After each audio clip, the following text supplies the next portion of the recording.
Okay, recording is on. All right. So I contacted you because I am new to the online education environment, and I really want to create the same sense of familiarity and friendliness in my online classrooms that I use in my regular face-to-face. So I want to include videos where I'm, either lecturing or giving a tutorial, and I'm really, really struggling. And mainly I'm struggling because I am so awkward on camera and I can't get over that. I don't know what it is, but so I'm wondering if you can give me any tips. So far I've been trying to create scripts for myself, but I find that I get messed up, and I'm trying to do things on the screen while I'm reading from a script. So I'm wondering if you have any suggestions or feedback on how I can improve those video sessions so that they seem more natural and the students still feel my personality coming through them.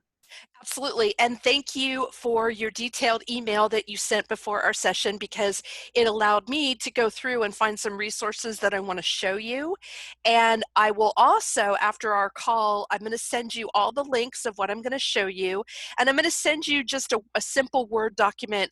It's just notes on things, ideas that I have, and things that you can explore in more detail. So what I'm going to do is I'm going to go ahead and I'm gonna share my screen here with you.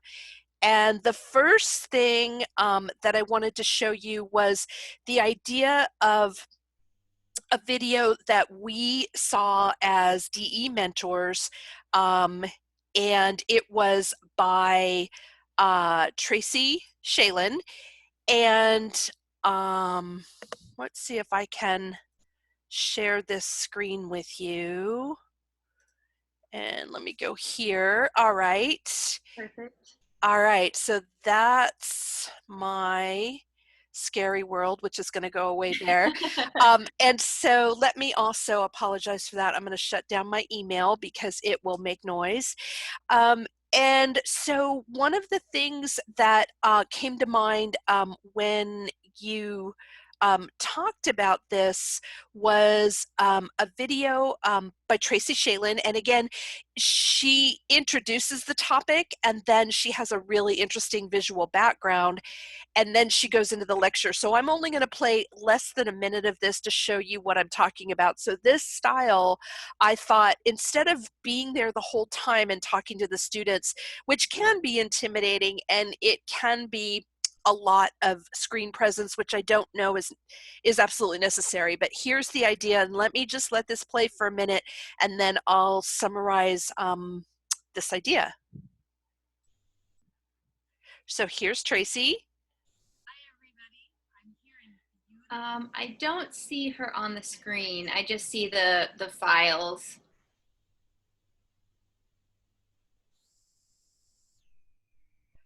Can you hear me? I can. Sorry about that. Can you see? I wonder if, let me see if I need to share another screen with you. So let me go to share screen, and let me see if I can.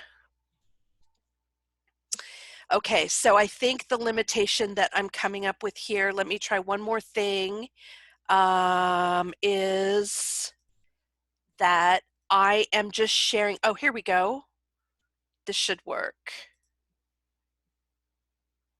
Oh, perfect. There it is. Okay, so let me go ahead and start this over again. So just briefly, it is a 5-minute video. I'm going to play just a few seconds of it and show you how Tracy introduces the lecture with her presence, and then she switches over to slide material.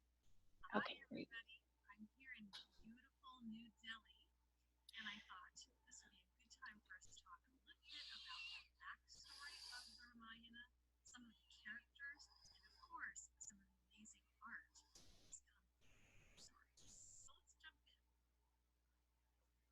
Okay, so I'm going to go ahead and stop it there. And you can see that she just does about 18 seconds of her being present. And I'm going to go ahead and stop that share and go back to our session. And then she's going to go through what you would expect in traditional slides for a normal class. So that was one idea I had because it does let the students connect with you and you're there. You can do longer if you wanted, and you could do shorter. And so I thought then that way they know that you're there and they are connecting, hearing your voice with you, but you don't have that pressure of being on screen the whole time. Right. And it's easier, I think, for me to record when I'm not having to look at my own face and noticing all the things that, are distracting about my facial features that I've never known that I do. So, Absolutely. yeah. And that's what we do as humans, is that we will tend to look at ourselves, and then we lose our train of thought of where we were maybe in the material, and it can be very distracting. I agree.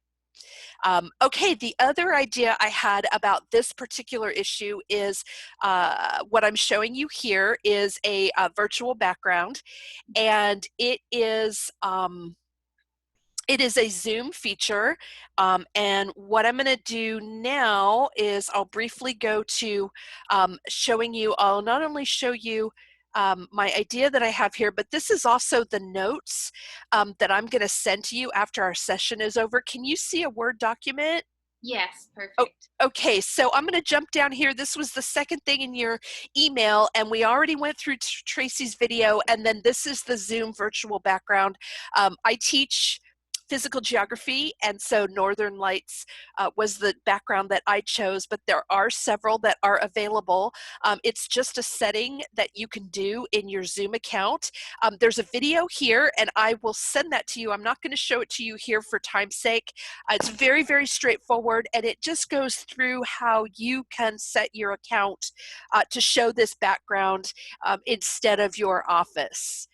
And I'll let you look at that. If you have any questions, feel free to email me. To me, this takes a little bit of pressure off of, oh, they're just looking at a talking head, which is one of the things that I get nervous about is, are they going to be listening to my voice, or are they going to be as distracted as I am Right. by looking at this person and then starting to think about, in our heads we can critique our hair, or why did I choose that shirt today, or things like that. And the students, if they have kind of a background that's related to the subject, that maybe it just is sort of a comforting thing, and it helps me, and I like it. I prefer it to the wall behind me. So I'll send Right. you information on that. And then just to close up with this idea is, you had mentioned something about multitasking and that you feel like you get distracted. And just one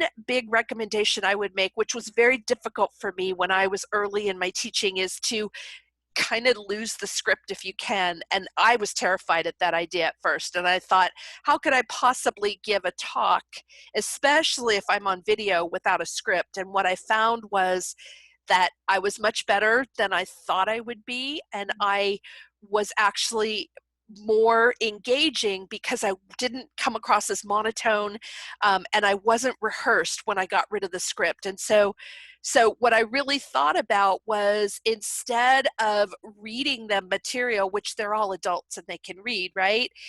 I was there to tell the story and to help weave in things that they hopefully were already familiar with, and that we were just going through the material in more of a story format.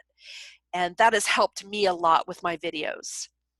Well, as an English teacher, I feel like the storytelling element is something that I would feel a lot more comfortable with, rather than trying to think of myself as a YouTube guru who is giving tutorials and things like that. Because I watch some of those videos and I think, wow, they really know their stuff, but they also have that tone of being very informative. And for me, that just doesn't work because an English classroom is so collaborative. So I think that you're right. Once I get enough practice, and it is something that I've done enough times, I'm sure that this script is something that I'll look back on and think, wow, what a lot of wasted time, because Yeah. since closed captioning is so easy on YouTube. So yeah, I think that's definitely something that I will consider for my next video, is just tossing out the script and maybe having a couple bullet points so that I stay on track, but just being myself.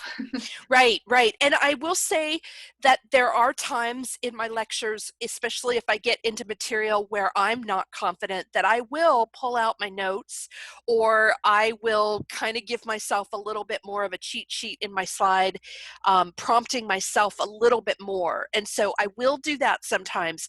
You know, there are topics that I could talk about forever without any script at all, and I'm very comfortable with them. But then there are other areas that may not be in my wheelhouse, or where I want to make sure, you know, if details and order are very, very important.